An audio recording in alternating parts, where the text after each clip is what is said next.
Aloha, everyone. Welcome to Java with Lava. I hope you guys had a great weekend. It's August 7th, 2023 on Monday. And with that, time for work. So they're saying the sentiment has increased. So our stocks are kind of poised for a higher open in our markets. But we've got rising risk. And so as you can see, I've got the MMRIs up almost at 262. And this is kind of a conglomerate of a few affecting factors. And we're just watching this in that solidly high rate of risk. We will be watching the 10-year yield, and we'll also be watching the dollar because this is going to seriously fluctuate here. Cryptocurrency is still at that 29,000 level. It's kind of chopping around. I didn't bother putting it up here.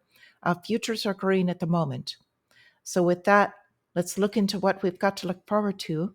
Uh, Fed's Bowman, by the way, is saying that more interest rate hikes will likely be needed because inflation is still coming in. And they're looking at basically what they're saying: the economy is still basically strong. We've still got jobs and still got a lot of money they're trying to crush out of the market, basically. So this week we are going to be getting some inflation data, and we're going to use that to kind of gauge what the Fed is thinking. The consumer inflation data figures are mostly on Thursday, and then we will get the producer price numbers on Friday. So until then, I kind of expect the markets will probably have a bit of a build, a bit of a chop and a bit of a build through until then when we get some of those numbers, unless there is a larger event that happens. So, kind of another thing that we are watching is the big money. So, what I mean by the big money or the smart money are the institutional clients. For instance, mutual funds, hedge funds, and pensions. So, when they are putting their money into the market, they have a lot of guidelines that they must go by. And so they're waiting till this data comes out, and then they're going to readjust their portfolios. And then things will kind of chop around again until we get some more big news. So we could have some wonderful opportunities coming in, and I hope that you're ready for that. We do have the anniversary of the dollar disconnecting with the gold standard on the 15th. I've got this is another quote that came out this morning. Who is buying all the Treasury auctions? Which I think is an excellent question. Domestic funds got a record share, but another deluge is coming. So yields are rising to try to entice buyers into the treasuries because they're showing a little bit of shakiness, very weak at the moment, and having some issues. This article is about the treasury volatility and what it means for the economy. This is by Mohammed Al Arian. So he speaks out a lot about these things and what's going on. We are going to keep our eyes on this 10-year yield, as most investors, for indications before anything happens in the stock market will happen in the debt market. So I saw this ad as I was coming in, and I thought it was interesting, and I wanted to bring this up. So realtor.com, prices falling nationwide, search homes now. So, I think we've got a bit more correction, but it is very local market, not financial advice. But yeah, so we're going to see some of these things happening.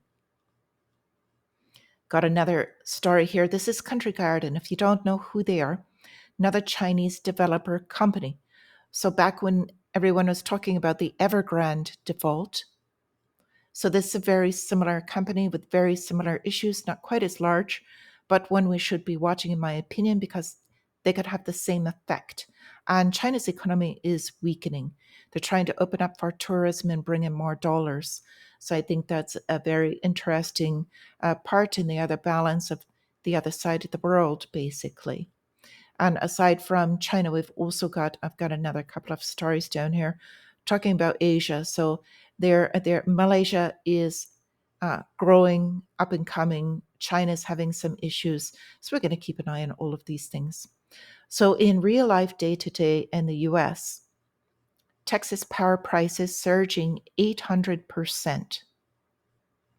So this is because everybody has to turn on their air conditioners just to survive. It's been a ridiculous heat wave out there.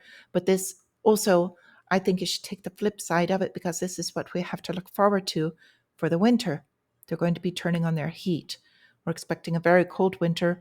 And also, my friends over in Europe, that they will be relying again on the natural gas pipelines. Uh, Very important to watch the energy sector. Energy is just, it's going to be a huge thing. Continue inflating is my take on this. If we look at where everything is stacked and how it's being utilized, I don't see energy going down. And especially with Saudi kind of suppressing oil in their rates to keep the prices up, because it's keeping them going. So we have, this is another story.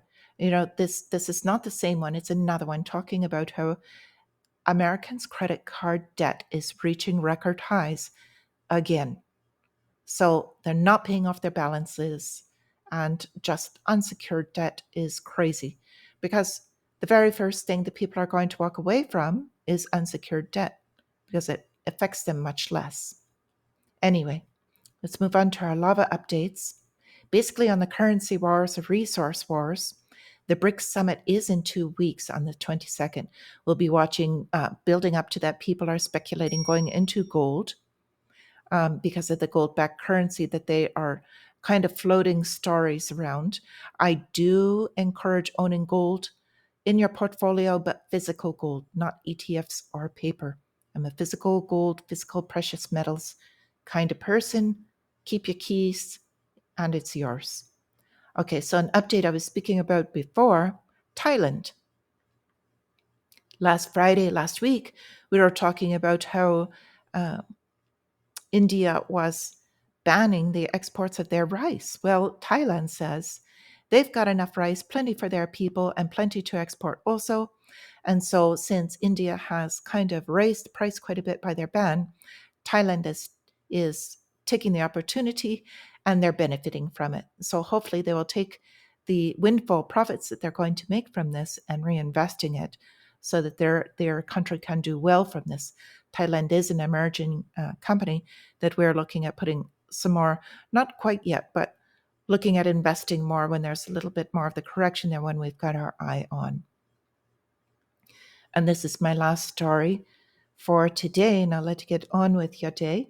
But the Saudi Wealth Fund taking a $16 billion hit from SoftBank and Tech. So what they did was they created a public fund, and they started investing these funds, trying to diversify off of just oil. And when the market started taking a hit, this is talking about basically their losses. But losses are part of the investment, and they are looking at diversifying. But until they do, they will be raising the price of oil so that they can benefit from this. So this is an aside that is just one more reason to encourage them to kind of manipulate that price of oil in their favor. So bringing this up to keep that in the forefront of your mind, so that we can all be aware of what's going on and what affects these prices that we're going to be seeing every day. So, quick note and reminder, if you would please, if there is anything in this content that you liked, hit the like button. It really means a lot. It really helps support this, and I could really use it about now. So, thank you guys so much. I'm so incredibly thankful for you all. So, with that, I wish you all a great trading day, and just a wonderful day in general. And until I see you again, my friends, stay free.